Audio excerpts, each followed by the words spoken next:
Merci madame. La parole est à monsieur Philippe Folliot.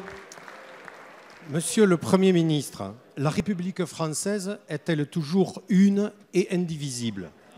On pourra singulièrement en douter si mercredi 18 janvier prochain, le projet de traité de ratification du cogestion de l'île de Tromelin et ses espaces maritimes environnants, signé en catimini en 2010, est voté. Une première tentative de ratification de ce mauvais traité en 2013 a échoué. Et je voudrais ici saluer mes collègues Laurent Furst du groupe Les Républicains et Gilbert Lebris du groupe socialiste, avec qui, dès à l'époque, nous nous étions associés dans une démarche transpartisane, de même que je salue la courageuse position du ministre de l'Outre-mer d'alors, notre collègue Victorin Lurel, qui s'était opposé à ce funeste projet. Cette île, située dans l'océan Indien, à l'est de Madagascar et au nord de la Réunion, génère une zone économique exclusive de 280 000 km², presque autant que l'Hexagone, 345 000 km², Corse comprise. Ce texte ne doit pas être ratifié. Il est scandaleux, car il cède de fait une partie de notre domaine maritime sans aucune contrepartie. Il est dangereux, car il ne met pas fin aux revendications de l'île Maurice. Il est unilatéral et déséquilibré, car il ne prévoit aucune forme de réciprocité ou de contrepartie, la France étant perdante sur tous les plans. Le plus grave dans tout cela, c'est l'effet domino que cela pourrait entraîner et le début du détricotage de notre domaine maritime, le deuxième au monde avec 11 millions de km². Cela concerne des revendications au grand jour de Madagascar, sur les îles éparses en général, et en particulier sur João Nova, au cœur du détroit de Mozambique, qui regorge d'hydrocarbures avec toutes les convoitises que cela suscite. Monsieur le Premier ministre, au-delà des mots sur notre puissance maritime, il faut des actes.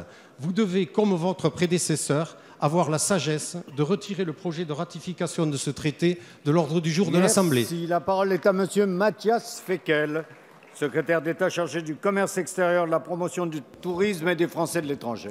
Merci Monsieur le Président, Mesdames et Messieurs les députés, Monsieur le député Philippe Folliot. Je vous remercie pour votre question sur un accord extrêmement important, bilatéral, conclu entre la France et la République de Maurice et signé au mois de juin 2010. Comme vous le savez, il vise à engager une coopération mutuellement bénéfique avec un pays voisin avec lequel nous entretenons par ailleurs des relations d'amitié et de partenariat. Cette coopération porte sur 4 domaines bien précis: l'environnement, la pêche, la météorologie et l'archéologie.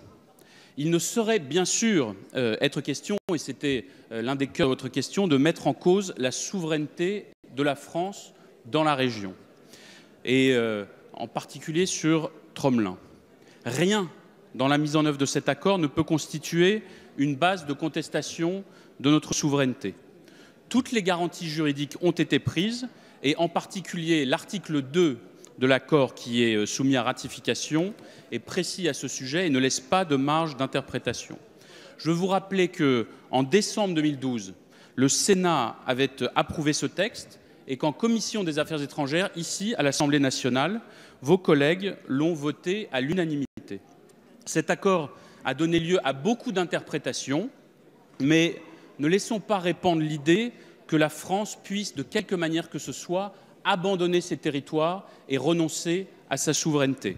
L'accord préserve nos intérêts, renforce l'autorité et l'influence de notre pays dans l'océan Indien, et nous souhaitons une relation apaisée avec la République de Maurice, qui est elle aussi indispensable pour garantir le développement économique de la région auquel nous sommes tous ici très attachés.